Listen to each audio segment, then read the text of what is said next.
Welcome back to another edition of The Sports Exchange. I'm Shelly Aragon, your host. Alex Ramirez is on assignment this week. Today, we will be covering a wide variety of trending topics in the world of sports. National Football League, college football, Major League Baseball playoffs, and much more. On the college football scene, USC announced that it has fired coach Steve Sarkisian one day after he was placed on a leave of absence for issues with alcohol. A school source said that athletic director Pat Hayden had instituted what was, in effect, a zero-tolerance policy concerning alcohol use with coach Sarkisian. When Sarkisian showed up to meetings Sunday seemingly intoxicated, that was a violation of the agreement and resulted in Sarkisian's dismissal. Offensive coordinator Clay Helton will serve as the interim head coach. And South Carolina football coach Steve Spurrier told his players and coaches Monday night that he is retiring immediately.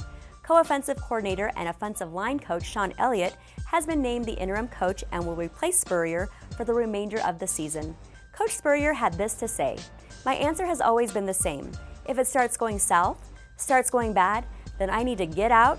It's time for me to get out of the way and give somebody else a go at it." Coach Spurrier has an 86-49 record at South Carolina and a 228-89-2 mark in his 25 seasons as a head coach. And in Major League Baseball, playoffs are in full swing and without controversy. Major League Baseball suspended Los Angeles Dodgers infielder Chase Utley for Games 3 and 4 of the National League Division Series. The league deemed it was an illegal slide into Mets shortstop Ruben Tejada. Chase trying to break up a double play resulted in Mets shortstop Ruben Tejada's broken leg. Chase Utley is appealing his 2-game postseason suspension. You gotta see this catch. With Cleveland Browns trailing 22-15 against the Baltimore Ravens in the fourth quarter, the Browns took the lead when tight end Gary Barnidge somehow made this amazing between-the-legs catch for an 18-yard touchdown. Ravens safety Will Hill thought he batted the ball to the ground, but it bounced off Barnidge's cleat, and then he instinctively corralled it with his feet. And in international soccer, in a frenzied extra-time period, Paul Aguilar's 118th minute goal lifted Mexico to the CONCACAF Cup title and a place in the 2017 Confederations Cup in Russia, with a 3-2 win over the United States on Saturday night. Mexico grabbed the lead on 2 earlier occasions in the match, only to have the United States find a rebuttal each time.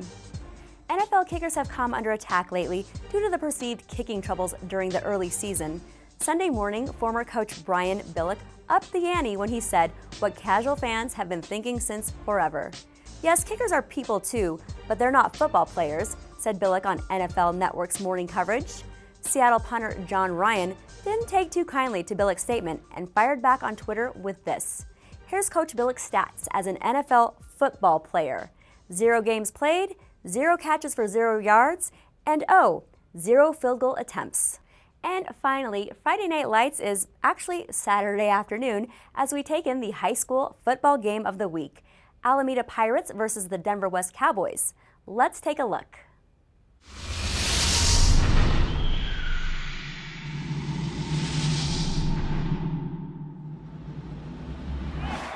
Welcome back to another edition of the High School Game of the Week on HBTV Sports. Today we come live from All City Stadium in Denver, Colorado, where the Alameda Pirates are taking on the Denver West Cowboys. Let's take a look.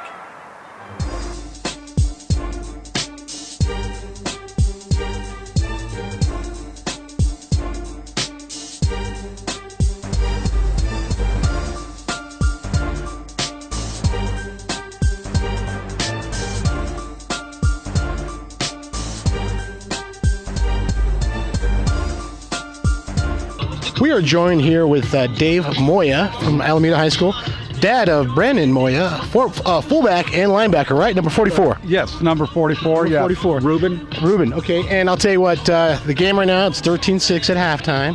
Obviously, I don't think the Cowboys knew that Alameda was undefeated, but it looks to be a good game. Can you talk about your son's progress in high school and what this has meant to him being part of a football team? Yes. Well, he's been playing since he was a little guy, and high school is that next level that he's really looking forward to playing, and so far he's excelled in his high school career. Hopefully that moves him on to college, but he loves it, and I seen a growth in him as far as maturity and even a little bit of confidence.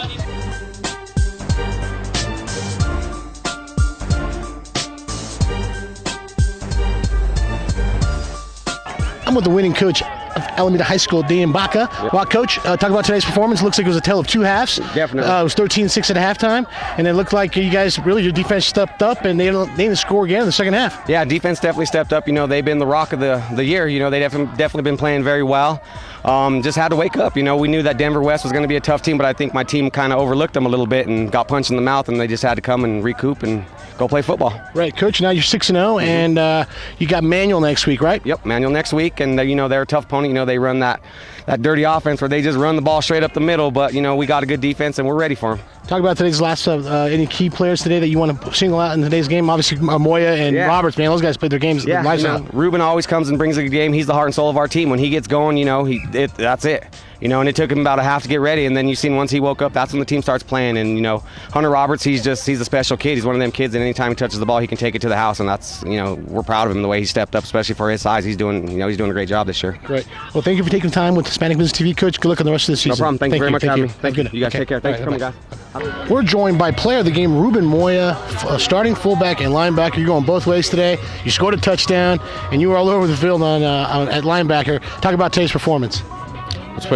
We started off real slow. We weren't doing our best today, but we still came up with the win. Now you guys are 6-0 going into Manual next week. Last year, Manual knocked you guys out of the playoffs. Any anticipation of what next week might look like? We're going to have a hard practice this week and do what we can to get this dub. Now, I'll tell you what, this week, this game, you guys start off, like you said, kind of slow. It was 13-6. You guys were losing at halftime. What happened in the second half that you guys, your defense, just locked and did not let them score a touchdown? We just thought to ourselves, we ain't going to be the same team as last year. We're going to finish, pull through with the win. Congratulations on the win today. Player of the game, I'm with Ruben Moya from Alameda High School. Thanks for your time. Thank you. All right, congratulations. And that wraps up another edition of The Sports Exchange. I'm Shelly Aragon, and we will see you next week.